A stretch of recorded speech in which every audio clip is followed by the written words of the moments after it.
在俄乌战争中，有这么一支临时拼凑的军队，成了乌克兰对抗俄罗斯的重要力量。他们甚至扬言要让俄罗斯回到石器时代。究竟是怎样的军队能如此强大呢？今天大兵和各位聊一聊由部分乌克兰程序员组成的 IT 军队。信息战顾名思义就是在信息领域展开的对抗行动，它的兴起呢，源于信息技术的不断发展和应用。表现形式包括网络战、情报战、电子战、心理战等等。在现代化战争中，信息战呢也是取得胜利的关键一环。在俄罗斯2月24号对乌克兰发动攻击之前，乌克兰政府网站已经遭到了分布式的 DDoS 拒绝服务攻击的破坏。由于发生攻击的时间节点是在俄乌战争开始之前，所以各国相关领域的专家分析，主要嫌疑人呢是俄罗斯国家支持的骇客组织。根据资料显示，在过去10年中，他们被指控经常以乌克兰为目标，对其关键基础设施发起攻击，造成了不小的破坏。即便其中呢可能有些不太准确的信息，但是至少在俄乌战争开始之前，最新的 DDoS 攻击就是由俄罗斯骇客发起的。因为当时他们声称已经获得了对乌克兰政府电子邮件账户的访问权限，并计划将其用于网络钓鱼攻击窃取数据。2月24号，俄罗斯正式宣布对乌克兰发起特别军事行动。与此同时，世界上最大的骇客团体匿名者也对俄罗斯发起了网络战争，并宣称已经攻陷了数家俄罗斯的政府网站、国营媒体和公司网站，以及俄罗斯各地成百上千的摄像头。匿名者发迹于2003年，是一种以共同理念组成的团体，不是组织，也不属于任何一个企业和国家，它只是一个理念、一个想法。比起骇客集团呢，更像是一种社群，主要分布于美国，其次为欧洲各国，非洲、南美、亚洲等地呢都有其分布。核心组织成员有数千名，基本都是20到30岁左右年轻人，包括一些大公司的高级计算机专家以及记者。此外，还充斥着大量骇客活动分子。通常情况下呢，这些人会以分成数百人的小组对各种事件做出反应。由于匿名者对其成员身份没有限制，任何人都可以加入，这一点也为他们对国家的网络信息攻击行为提供了掩护。而乌克兰方面自然与匿名者打起了配合。仅仅过了2天时间，乌克兰副总理兼数字化转型部长米哈伊洛·费多罗夫就在社交网站上宣布将建立一支 IT 军队，并呼吁各国的网络志愿者加入他们的频道，为其成员提供指导。随后，芬兰的一名 IT 从业者在接受芬兰广播公司采访时承认，他响应了号召，加入了当时已经有20多万关注量的乌克兰 IT 军队频道。而就在这次乌克兰危机爆发当晚，他就在家中开始了其骇客生涯的第一次行动，参与了对俄总统府和2家能源巨头网站的攻击。据一些媒体报道，目前已经有超过30万人加入了乌克兰 IT 军队，参与对俄罗斯的战争，并且他们已经完成了多项任务，例如对超过25个俄罗斯网站发起 DDoS 攻击，其中包括俄罗斯基础设施企业，如天然气工业股份公司、俄罗斯的银行和官方政府网站，甚至连俄罗斯国防部、克里姆林宫和通信监管机构的网站也被列为潜在目标。而自从俄乌战争开始以来，俄罗斯几个主要的政府和媒体网站一直断断续续的离线，也要归功于乌克兰的 IT 军队以及匿名者团体。据称，他们已经成功获取了包括俄罗斯国防部在内等部门的一些数据。不过呢，这个消息并没有得到证实。目前，乌克兰的志愿者 IT 军队还在未知领域持续进行骇客攻击，而一个由政府领导的 IT 部队在快速移动的虚拟战区中开展行动，在俄乌战争中起到的作用也是相当关键的。因为网络战的作战空间更加广阔，不受条件限制，随时随地都有可能发生。基本上有网络覆盖的地方都在作战半径之中，所有的网络用户都可能会成为作战目标。再加上可以瞬间完成作战目标、方向、兵力、地域的改变，攻防界限难以划分。传统战场上的前方、后方、前沿、纵深等概念变得非常模糊。也就是说，网络战可以通过国际互联网将作战区域扩展到任何网络可以到达的地方。其次，作战方式灵活。与其他战争形式相比，网络战的作战手段更加隐蔽。除了各种看起来高深莫测的网络攻击技术，例如病毒、蠕虫、木马、拒绝服务攻击、信息篡改、网络监听等手段外，现代间谍窃密的一个典型方式就是公开信息搜集。由于信息技术本身具有很强的军民通用性，使得网络战的参战人员完全不再局限于军事人员，计算机操作水平较高的普通人也能在其中发挥很大的作用。最后就是成本低廉，具有超高的作战消费比。以2008年俄罗斯对格鲁吉亚的网络战为例，俄罗斯在网络战中使用的每台电脑仅耗费4美分就可以实施攻击，整场战争的花费只相当于换了一条坦克履带的钱。而格鲁吉亚的交通、金融和通讯网络几乎全面瘫痪，甚至连总统萨卡什维利的个人网页头像也被换成了希特勒的照片，消费比是高得吓人。所以在某种程度上来讲呢，网络战可以达到战争的最高境界，那就是不战而屈人之兵。也因此，即便在网络技术最发达的美国，为防御网络攻击，每年也要付出300多亿美元的国防支出，比当年制造原子弹的曼哈顿工程花费还要多。那么聊了这么多，乌克兰的 IT 军队网络信息战能力到底如何呢？提起这个先得聊一聊这次牵头组建 IT 部队的乌克兰副总理兼数字化转型部长米哈伊洛·费多罗夫。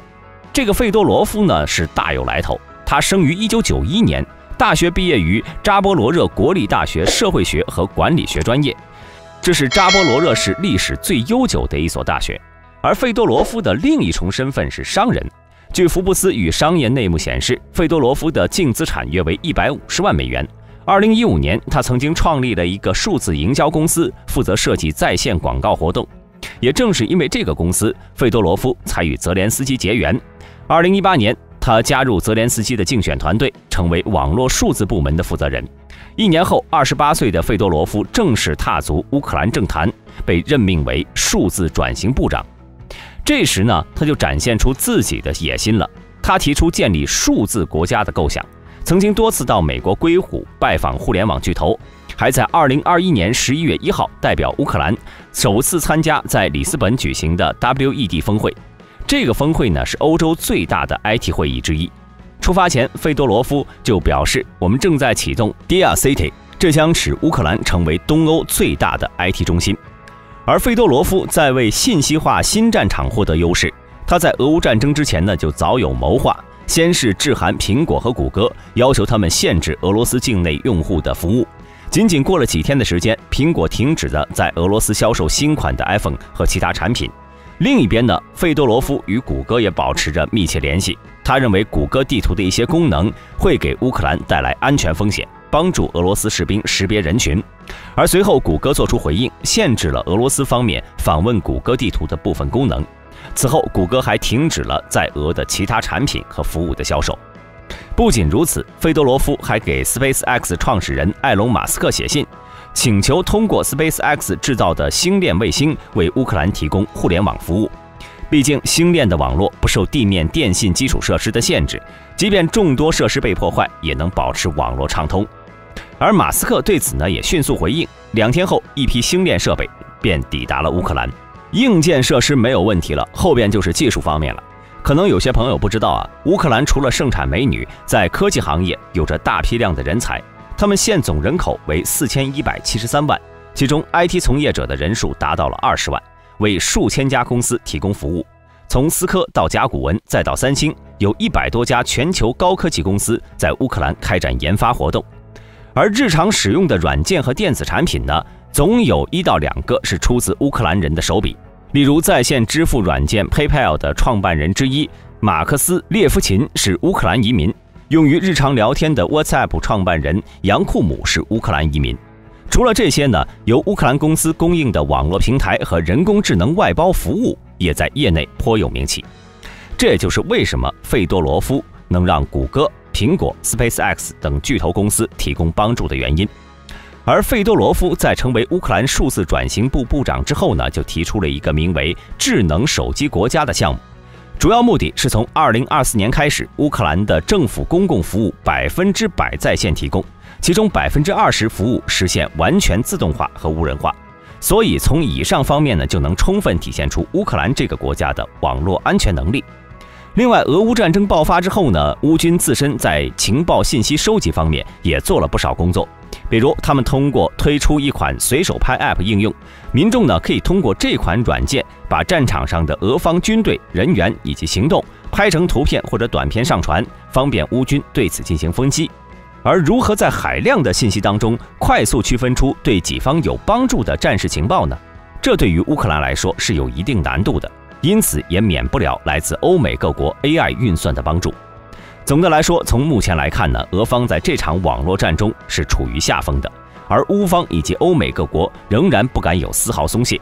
因为咱们视频刚开始的时候就提到，战争开始前呢，乌克兰外交部、内政部等70多个政府官网就遭到了骇客攻击，导致许多重要数据泄露，甚至在俄罗斯发动战争的前一天，一款名为 Hermetic Wrapper 的新型数据擦除恶意软件也在乌克兰数百台重要的计算机上被发现了。至于俄军对乌克兰实施系统性网络信息战活动的目的，其实也很容易就看出来，就是通过网络大规模传播虚假信息，引发民众恐慌，并且打击乌军士气。